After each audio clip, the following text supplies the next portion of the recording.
Hello and very warm welcome to all of you. कैसे हैं आप सब? मैं आपका मेंटर और आप देख रहे हैं लर्न इंग्लिश विदाउट रूल्स का स्पेशल सेशन जो कि एरर स्पॉटिंग के प्रीवियस ईयर क्वेश्चन पर आधारित है। अब तक आपको उपलब्ध कराए गए 23 सेट जो कि प्रीवियस ईयर के थे, हर सेट में लगभग 15 क्वेश्चन था, उसके आंसर और डिटेल एक्सप्लेनेशन को मैं करा चुका हूं। उम्मीद करता हूं कि इतने सारे सेट को करने के बाद आप में ये भरोसा जरूर जाग गया होगा कि अब आप एरर के क्वेश्चन से डरते नहीं होंगे, कोशिश जरूर करके देखते होंगे कि ये बनना चाहिए और जितना नॉर्म्स मैंने पढ़ा है ये उसी के अंदर शायद हो।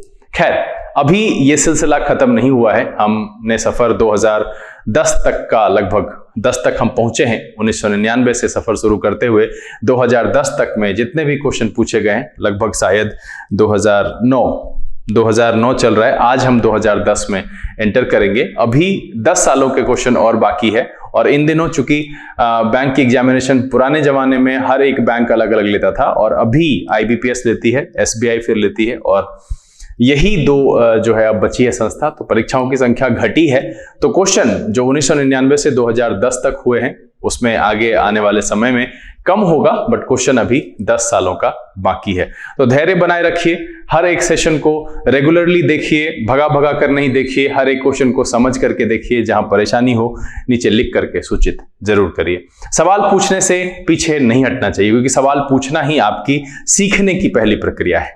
बच्चा सबसे ज्यादा तेजी से सीखता है, आपने गौर नहीं किया होगा। कोई भी छोटा बच्चा है किसी भी चीज को ज्यादा सीखता है क्योंकि वो एक ही चीज के लिए अपने परिवार के हर सदस्य से जिससे वो फ्रेंडली है, जिससे बात करता है, सवाल बार बार पूछता है। पापा ये क्या है, मामा ये क्या है, भैया ये क्या है। तो ये पूछने की प्रक्रिया जैसे जैसे हम बड़े होते जाते हैं ये कम हो जाती है, बट ये होना नहीं चाहिए। सीखने की सबसे पहली सीढ़ी है कि पूछना शुरू करिए। दिक्कत हो बिल्कुल बेझिझक पूछिए। और रही बात, बहुत सारे बच्चों को एम्बैरसिंग फील होता है कि लोग क्या सोचेंगे। तो लोगों के सोचने का काम अगर आप सोचने लगे कि वो क्या सोचेंगे तो फिर उनके पास क्या बचेगा सोचने के लिए। ये सब काम बेवकूफ लोग करते हैं। आपको नहीं आता है तो हम पूछ रहे हैं, इसमें कौन सी बड़ी बात है? कौन सा ज्ञाता सब पैदा हुआ था? चलिए, यहां पर बस जो बात है मैं इतना ही कहना चाहता हूं कि आपके मन में कोई भी सवाल हो, छोटा से छोटा, बड़ा से बड़ा, इस प्लेटफॉर्म पर अपने कमेंट के माध्यम से रखिए जरूर। झिझकने की बिल्कुल जरूरत नहीं है। आज हम यहां पर उपस्थित हुए हैं सेट 24 में मौजूद सभी 15 क्वेश्चन के आंसर और उसके पीछे लगे हुए ग्रामेटिकल नॉर्म्स की चर्चा के लिए। तो आंसर शीट, नोटबुक और पेन लेकर तैयार हो जाइए। देखते हैं कि इस सेट में मौजूद जो क्वेश्चन है उसके आंसर क्या है और उसके पीछे कौन कौन से ग्रामेटिकल नॉर्म्स लगे हुए हैं। चले देखा जाए।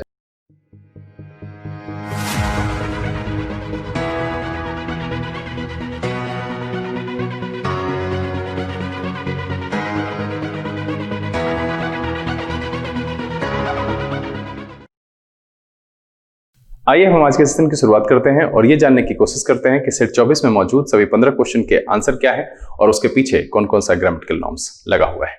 वैसे बच्चे जिन्होंने इस सेट को सॉल्व नहीं किया है, वीडियो को पॉज करिए, नीचे डिस्क्रिप्शन में लिंक है और उसे बनाइए, तब इस वीडियो को प्ले करके शुरू से अंत तक एक एक क्वेश्चन को समझने की कोशिश कीजिए क्योंकि एरर स्पॉटिंग रूल रट कर नहीं सीखा जा सकता है। आप मेरे साथ मेरे द्वारा लगाए गए सूझबूझ और समझदारी को सुनेंगे तो धीरे धीरे वो कैपेसिटी आपके अंदर भी जनरेट हो जाएगी और अब उसके बाद आप ये समझ पाएंगे किसी नए क्वेश्चन को हम किस प्रकार से सॉल्व करते हैं। बहरहाल, सेशन शुरू करने से पहले जो लोग इस चैनल पर नए हैं, चैनल को सब्सक्राइब करना और बेल आइकन प्रेस करना नहीं भूलेगा ताकि यहां से अपलोड की गई वीडियो की नोटिफिकेशन आपको मिले, आपका कोई भी सेशन मिस ना हो। हर एक एपिसोड की तरह क्वेश्चन आपको यहां पर दिखेगा और ये वही सेट है जिसके लिए मैंने क्वेश्चन को एडिट करके दोबारा अपलोड किया था और आपको कहा था कि इस सेट में 352 नंबर का जो क्वेश्चन है वो इनकम्प्लीट है। उम्मीद करता हूं कि आपने उसे डाउनलोड किया होगा और सही क्वेश्चन को बनाया होगा। चलिए, चूंकि हमने इससे पहले 300 क्वेश्चन कराए हैं और उसमें भी हम बहुत आगे तक बढ़े हैं, आज के सेशन का जो पहला क्वेश्चन है वो है 349वां। इस क्वेश्चन में या तो इसे सुधार कह लीजिए या फिर इसमें 2 एरर है। सबसे पहले जो क्वेश्चन है, एक्चुअल प्रिंटिंग मिस्टेक है यहां पर, जो ये OBC oriental bank of commerce जो पीओ परीक्षा हुई थी 13 दिसंबर 2009 को, उसमें जो क्वेश्चन था वहां ब्रांचेस ऑफिसेस नहीं था, ब्रांच ऑफिसेस था। तो आप उसे या तो ब्रांच कर लेंगे, और अगर आपने उसे एरर में काउंट किया है तो इसके अलावा एक और एरर है इसमें। तो सबसे पहले जो है, these recently upgraded branch offices, not branches offices, यहां पर गड़बड़ है, ब्रांच है, have been fully computerized and are connected to the headquarters. क्योंकि हेडक्वार्टर्स जो है वो स्पेसिफाइड है, एक विशेष जो ब्रांच होता है जिसका कि वो मुख्य केंद्र होता है, उसके संचालन का कार्य, सारी चीजों को देखने का, कार्य क्षेत्र पर नियंत्रण रखने का, एडमिनिस्ट्रेशन का, हर चीज के लिए वो मुख्य केंद्र माना जाता है, मेन ऑफिस होता है। और चूंकि वो पर्टिकुलराइज है इसलिए उसके पहले हम द जरूर लगाते हैं। तो यहां पर जो इसके सी सेक्शन में हेडक्वार्टर्स है उससे पहले हम द ऐड कर देंगे और तब जाकर के ये सेंटेंस मेरा सही हो जाएगा। और इसीलिए जो इसका आंसर है वो हो जाएगा सी। ये ध्यान रखिएगा, वैसे भी मैंने आपको बताया था कि जब भी किसी चीज को पर्टिकुलराइज करना होता है, जनरलाइज की बात नहीं, पर्टिकुलराइज करना होता है, तो हम उसके पहले द का प्रयोग करते हैं। तो यहां पर क्या हो जाएगा, these recently upgraded branch offices, या ब्रांचेस लिखा हुआ है उसको सुधार लीजिएगा, have been fully computerized and are connected to the headquarters, और तब जाकर के ये बिल्कुल सही हो जाएगा। चलिए 50वां सवाल देखा जाए। 50 नंबर क्वेश्चन में कह रहा है कि the rise in prices in food item is likely, और ये जो लाइकली है ना, इसका मतलब होता है संभावना से, ठीक है, लाइकली मतलब होता है संभावना से, और साथ में ये फ्यूचर की बात है। आप सेंटेंस को आगे देखेंगे तो कह रहा है कि ड्यूरिंग द नेक्स्ट क्वार्टर, यहां क्या दिया हुआ है, ड्यूरिंग द नेक्स्ट क्वार्टर, और साथ में है लाइकली। तो यहां द कॉज ऑफ तब लिखते हैं जब कहीं पर कुछ भी ऐसा नियत हो कि भाई यही कारण है। उस केस में चूंकि ये घटना फ्यूचर की है, आगे देखिए इसमें दो बातें जोड़ी हुई है, to exceed 8% during the next quarter, तो यहां पर होगा टू कॉज द इन्फ्लेशन। यहां पर जो द कॉज ऑफ इन्फ्लेशन है, नहीं, टू कॉज द इन्फ्लेशन, ये लाइकली टू फ्यूचर की बात कर रहा है, और यहां पे द कॉज ऑफ लिखना बिल्कुल गलत है। यहां जो लिखा हुआ है द कॉज ऑफ, ये बिल्कुल नहीं होगा, इसमें इसको हटा देंगे, यहां टू लगाएंगे और इसकी जगह पर यहां द लगाएंगे, टू कॉज द इन्फ्लेशन, और तब जाकर के ये सेंटेंस मेरा बिल्कुल सही हो जाएगा।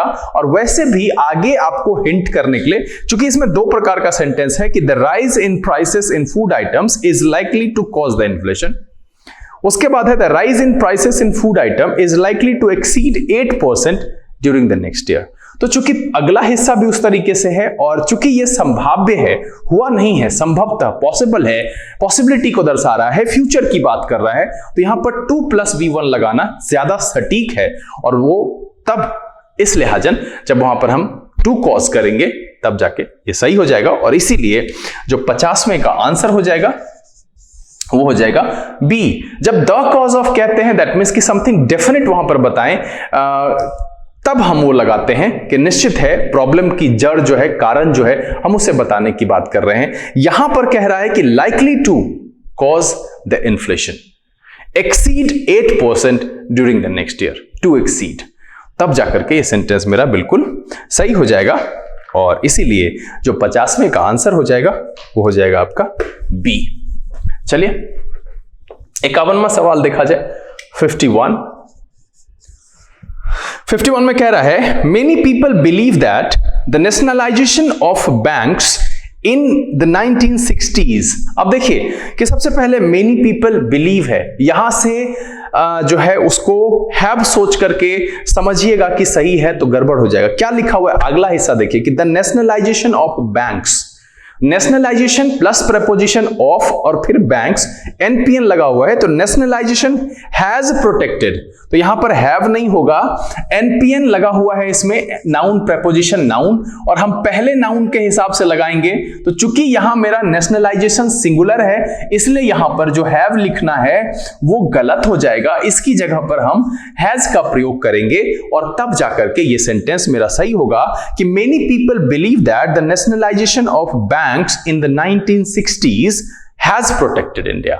नेशनलाइजेशन की बात कह रहा है तो वो मेरा सब्जेक्ट है, एनपीएन लगा हुआ है, ये गौर करेंगे। ये सारी बातें मैं इतनी बार बता चुका हूं कि अब आपको परेशानी नहीं होनी चाहिए, और इसीलिए जो 51 में का आंसर हो जाएगा वो हो जाएगा आपका सी वाले हिस्से में हम हैव को हटा करके उसकी जगह पर हैज का प्रयोग करेंगे। चलिए 52वां सवाल देखा जाए 52, और मैं इसी सवाल की बात कर रहा था क्योंकि मेरे क्वेश्चन में भी ये पुराना क्वेश्चन है और इसमें इनकम्प्लीट है, तो हम जरा देख लें। यहां पर कह रहा है कि Sheela had to travel all the week way back when she remembered that she had forgot.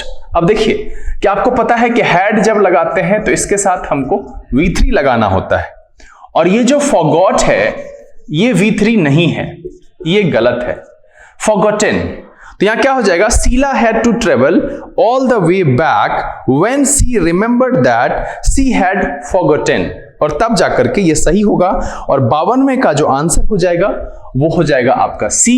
और ये इसलिए लगा क्योंकि हम ये जानते हैं कि जब कभी भी सेंटेंस में हैज हैव हैड का प्रयोग किया जाता है उसके साथ वर्ब का तीसरा फॉर्म प्रयोग होता है, तो उस लिहाजन फॉरगॉट नहीं फॉरगॉटन, और तब जाकर के जो ये सही होगा। और 52वें का जो आंसर हो जाएगा वो हो जाएगा आपका सी। चलिए 53वां सवाल देखा जाए 53 में कह रहा है the party is holding a meeting in order to begin the painful and difficult process of rethink लिखा हुआ है। और मैंने क्या बताया था कि प्रेपोजिशन के बाद या तो वर्ब 1 प्लस ING या नहीं तो नाउन। तो सिंपल सी बात है कि यहां क्या हो जाएगा कि the party is holding a meeting in order to begin the painful and difficult process of rethinking its political, फिर यहां कुछ छूटा हुआ है। खैर यहां पर रीथिंक में गड़बड़ी है, सवाल को आप देख लेंगे। यह सवाल IDBI बैंक PO एग्जामिनेशन 13/12/2009 का है, तो यहां पर जो ऑफ रीथिंक है उसमें हम रीथिंकिंग कर देंगे, तब जाकर के ये सही हो जाएगा। और इसीलिए जो 53वें का आंसर हो जाएगा वो हो जाएगा डी। यहां पर सीधा सीधा ध्यान रखना है कि जब कभी भी हम सेंटेंस में प्रेपोजिशन का प्रयोग करते हैं तो वर्ब 1 प्लस ING का इस्तेमाल होता है।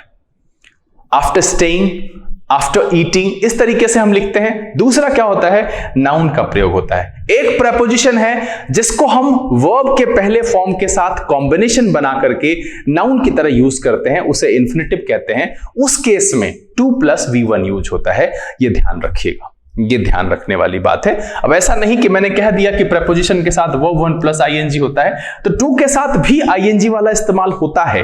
हम उस पर भी बात करेंगे अगर सवाल कहीं पर आया तो, और नहीं जब सेशन लेकर के आएंगे तो उस पर बात करेंगे। बहरहाल आप एक चीज ध्यान रखना कि जब इन्फिनेटिव स्ट्रक्चर लिखते हैं तो चूंकि 2 एक प्रेपोजिशन भी है तो वहां पर उसके साथ हम V1 लिखते हैं। बाकी प्रेपोजिशन के बाद जेरंड वाला यानी वर्ब 1 प्लस ING नाउन के तौर पर लिखा जाता है, या नहीं तो आप नाउन लिख सकते हैं।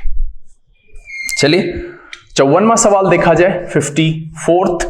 क्या कह रहा है कि the only bad thing about these flowers are.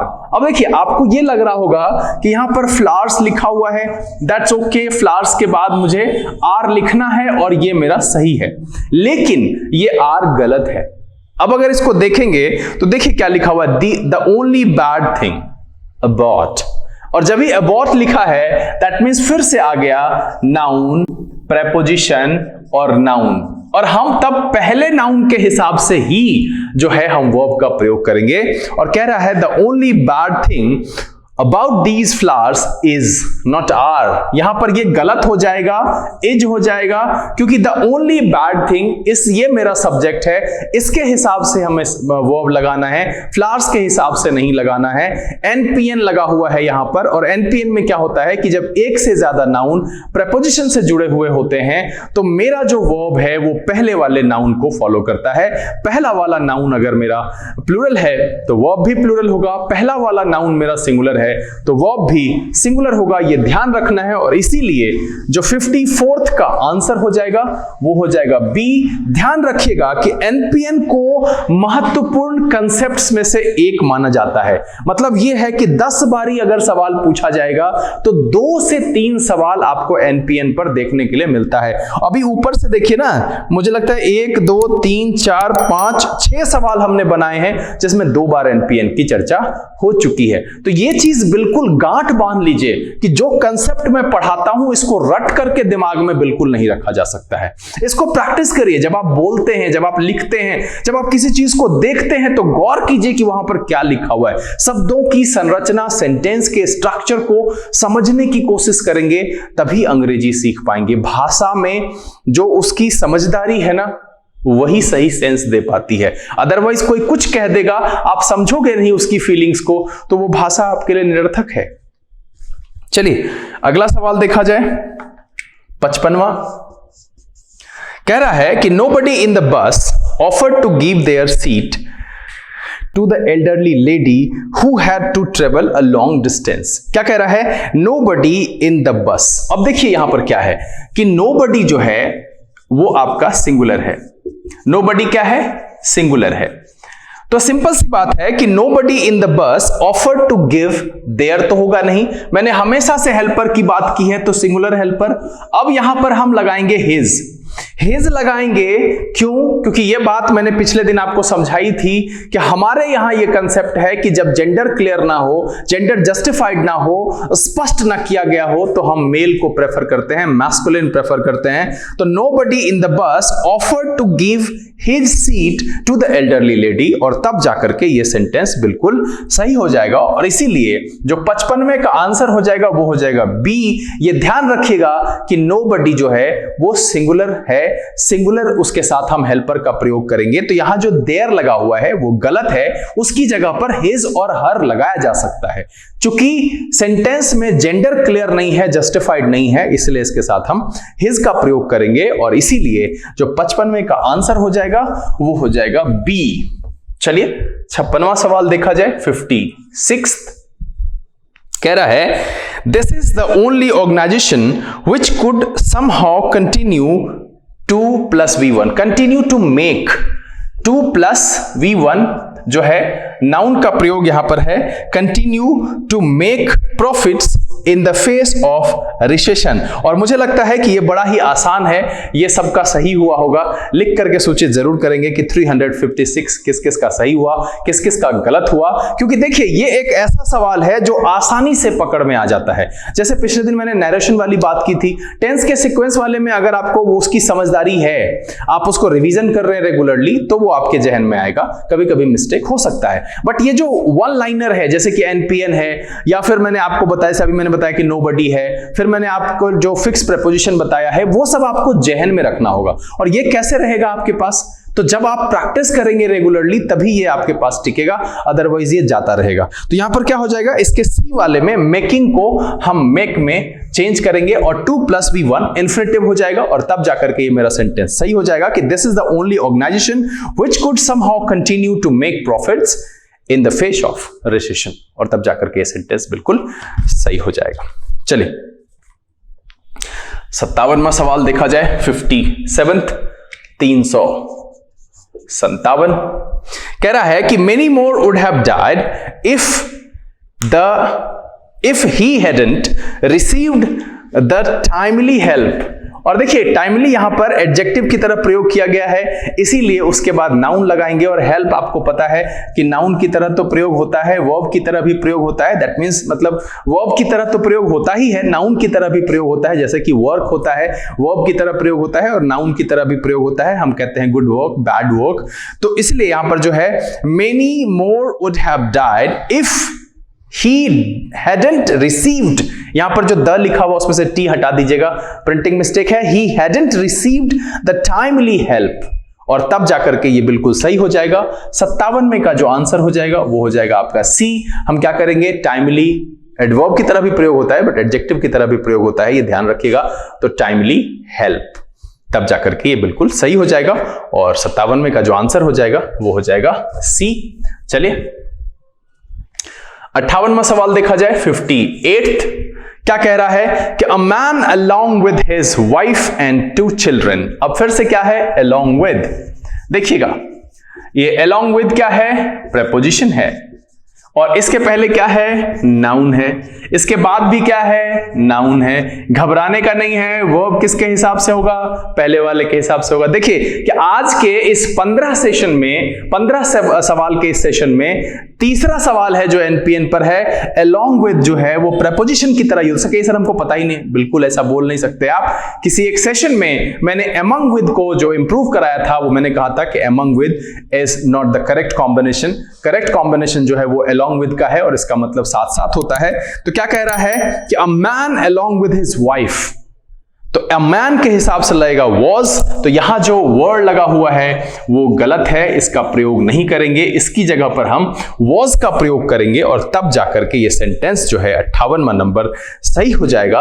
और इसीलिए जो इसका आंसर हो जाएगा वो हो जाएगा सी। ध्यान रखिएगा NPN, noun preposition noun, verb helper पहले नाउन के अकॉर्डिंग। ध्यान रखिएगा इस बात को, बहुत ही इंपॉर्टेंट है ये। 58वें का आंसर क्या हो गया? सी। चलिए 59वां सवाल देखा जाए। कह रहा है कि in the past 2 decades preventive measures have drastically reduced the occurrence of polio in children। देखिए, in 2 past decades preventive measures have drastically reduced। अब आज तक की बात कह रहा है कि पिछले से रहा है, तो बिल्कुल इसमें कोई भी ग्रामेटिकल जो है गड़बड़ी नहीं है और इसीलिए 59th का जो आंसर है वो है no error and the option is E. क्या कह रहा है? देखिए, हैव के बाद क्या लगा हुआ है? ड्रास्टिकली, इसका V3 लगा हुआ है, ड्रास्टिकली एडवर्ब है, तो have plus V3 reduced the occurrence of polio in children, और बिल्कुल ये सही है, इसमें कोई भी गड़बड़ी नहीं है। चलिए अगला सवाल देखा जाए। बड़ा ही मजेदार सेट रहा जिसमें कि 3 सवाल तो एनपीएन से। अब सोचिए कि जो बच्चे नए भी हैं और अगर मेरा एक एपिसोड देख करके एनपीएन सीख लेते हैं तो इस जैसे सेट में तो 3 सवाल उसका ऐसे ही सही हो जाएगा। तो करत करत अभ्यास दे, practice makes a person perfect. आप जितनी प्रैक्टिस करेंगे उतना ही परफेक्ट हो जाएंगे। सचिन तेंदुलकर परफेक्ट था, क्यों था? कभी जानने की कोशिश कीजिएगा। विराट कोहली अच्छा खेलता है, कभी पता कीजिए कि आखिर वो करता क्या है। आपका रिजल्ट एक बार में हो सकता है, पता कीजिए सफल लोग करते क्या है। समझते ही हैं आप। Neither the minister nor the intelligence sources। अब देखिए कि ये भी पिछले दिन मैंने बताया था कि neither nor, either और, जिसके नजदीक लिखते हैं उसके हिसाब से लिखेंगे वो। जिसके नजदीक पिछले दिन भी मैंने बताया, जस्ट इसके पीछे जो 23वां एपिसोड बताया है उसमें भी बताया है कि राम और I am poor. Is Ram और आई पुअर, क्योंकि राम के बगल में लिखा तो इज, आई के बगल में लिखा तो एम। यहां पर क्या कह रहा है कि इंटेलिजेंस सोर्सेस, तो यहां पर क्या हो जाएगा? वॉज नहीं, वर का प्रयोग करेंगे। यहां वॉज का प्रयोग गलत है, हम सोर्सेस के हिसाब से लगाएंगे एंड सोर्सेस प्लूरल है, इसलिए यहां पर वर होगा, वॉज का प्रयोग गलत है। इसका आंसर हो जाएगा सी 60वें का। एक्सप्लेनेशन क्या है? एक्सप्लेनेशन ये है कि सेपरेटर जैसे कि नाइदर नॉर, आइदर और, ठीक है, ये कंजंक्शन है, बट इसमें से जो है ना ये ना वो, या तो ये या वो, मतलब कुछ चुनने जैसी बात होती है, इसको हम सेपरेटर करके ही समझा देते हैं। तो समझ लीजिए, समझने से मतलब है कि इस तरह का जब कॉम्बिनेशन आएगा ना तो वर्ब जिसके नजदीक लिखते हैं उसी के हिसाब से फॉलो कराते हैं। तो सिंपल सी बात यहां पर यह है कि इसके बाद चूंकि लिखा हुआ है सोर्सेस और उसके बाद वर्ब लिखा हुआ है, तो इसीलिए वहां पर जो होगा वो क्या होगा? वॉज नहीं होगा, वर होगा। चलिए और 61वां देखा जाए। 61वां तो बड़ा ही आसान है, अमाउंट्स होगा नहीं, सिंपल सी बात है। और इसका जो लिखने का है अ सर्टेन अमाउंट, यहां जो सही है अ सर्टेन अमाउंट, अमाउंट्स होगा नहीं, तो इसमें यही गड़बड़ी है कि a certain amount of stress. वैसे भी स्ट्रेस जो है वो अनकाउंटेबल है और अमाउंट को जो है प्रेफर किया जाता है अनकाउंटेबल। कुछ इस केसेस में एस लगा करके लिख देते हैं, बट यहां पर जो है इसमें से एस हटा देंगे। बात हम स्ट्रेस की कर रहे हैं। At work is natural but it is important that one learns to keep it in the right proportion, तब जाकर के बिल्कुल सही हो जाएगा। 61 में अमाउंट से एस हटाएंगे और शुरू में ए लगाएंगे, तब जाकर के सही हो जाएगा। और 61 का जो आंसर हो जाएगा इसलिए वो हो जाएगा ए। और ये IDBI बैंक PO 13/12/2009 खत्म हो गया। अब चलिए 2010 में हम लोग प्रवेश करते हैं, इंडियन बैंक PO एग्जाम। सवाल नंबर 62 क्या कह रहा देखिए, वी हैड एक्सटेंसिवली डिस्कशंस, नहीं, we had extensive discussions with the participants and obtain their feedback regarding our services. ठीक है, extensive discussions, not extensively. तो discussed वर्ब होना चाहिए यहां पर, जो है चूंकि डिस्कशंस लिखा है इसलिए यहां पर एक्सटेंसिव हो जाएगा और 62वें का जो है वो ए हो जाएगा। यहां पर जो एडवर्ब किया गया है एक्सटेंसिवली वो गड़बड़ है, आगे लिखा हुआ है डिस्कशंस, तो उस लिहाजन जो है एडवर्ब चूंकि नाउन को क्वालिफाई नहीं करता है तो यहां हो जाएगा we had extensive discussions with the participant and obtain their feedback regarding our new services. तब जाकर के बिल्कुल सही हो जाएगा और इसीलिए जो 62वें का आंसर हो जाएगा ए, क्या करेंगे एक्सटेंसिवली को चेंज कर देंगे एक्सटेंसिव में। आज के सेशन का आखिरी सवाल 63वां, the success of the government sponsor job नहीं, गवर्नमेंट ने जो जॉब स्पॉन्सर किया, वो हैज हैव की बात नहीं है लेकिन यहां past participle, government sponsored job, बिल्कुल पास्ट पार्टिसिपल बनाएंगे तब तो आगे जो वो लगा हुआ है उसको क्वालिफाई करेगा कि the success of the government sponsored job. तो इसीलिए इसके बी में स्पॉन्सर में हम ईडी जोड़ देंगे, पास्ट पार्टिसिपल लगाएंगे, आगे जॉब गारंटी प्रोग्राम जो एक नाउन वहां पर चर्चा की गई है तब जाकर के उसको क्वालिफाई करेगा और तब जाकर के मेरा जो है वो सही हो जाएगा। और वैसे भी सरकार उसको जो है क्या करती है, स्पॉन्सर करती है, तब जाकर के वो लोगों तक पहुंचता है तो वो पहले से स्पॉन्सर्ड हो जाती है, ये तय हो जाता है। तो चूंकि वो बीते हुए एक्शन से बना हुआ एडजेक्टिव बनाएंगे तो ये बात मैंने पहले कहा है कि अगर कोई चीज किसी को डिटेल में एक्सप्लेन कर दिया जाता है और तब हम जब कहना चाहे, मान लीजिए मुझे किसी ने कर दिया डिटेल में कुछ एक्सप्लेन कर दिया तो क्या कहेंगे, आई हैव डिटेल्ड नॉलेज, मेरे पास मतलब उसका डिटेल नॉलेज है, पहले से है। तो यहां पर क्या हो जाएगा, गवर्नमेंट स्पॉन्सर्ड जॉब, और तब जाकर के ये सेंटेंस बिल्कुल सही हो जाएगा और इसलिए 63वें का जो आंसर होगा वो हो जाएगा बी। उम्मीद करता हूं कि इस सेट 24 में जो 15 क्वेश्चन थे इसके आंसर और डिटेल एक्सप्लेनेशन का सफर बड़ा ही आसान रहा। एक बात इससे तो समझ में आई कि 2 पॉइंट जो नाइदर नॉर यानी कि सेपरेटर वाला, आइदर और या और वाला, या सबसे ज्यादा इंपॉर्टेंट जो एनपीएन है, ये जा बजा दिख जाता है हर सेट में, 1-2 सवाल तो मिल ही रहे हैं। इसीलिए बच्चे मैं आपको ये कहूंगा कि जो पॉइंट्स मैं बताता हूं उसको आप नोट डाउन जरूर करिए और पूरी ईमानदारी से जब आप सेट बनाते हैं क्वेश्चन डाउनलोड करके तो पॉइंट को रिवीजन करने के बाद बनाइए। जो पॉइंट आपको दिमाग से चला जा रहा है, बार बार दिक्कत हो रही है, भूल जा रहे हैं, चूक हो रही है, उस पर स्टार मार्क करिए, कोई निशान लगा लीजिए और उसको बार बार दोहराइए।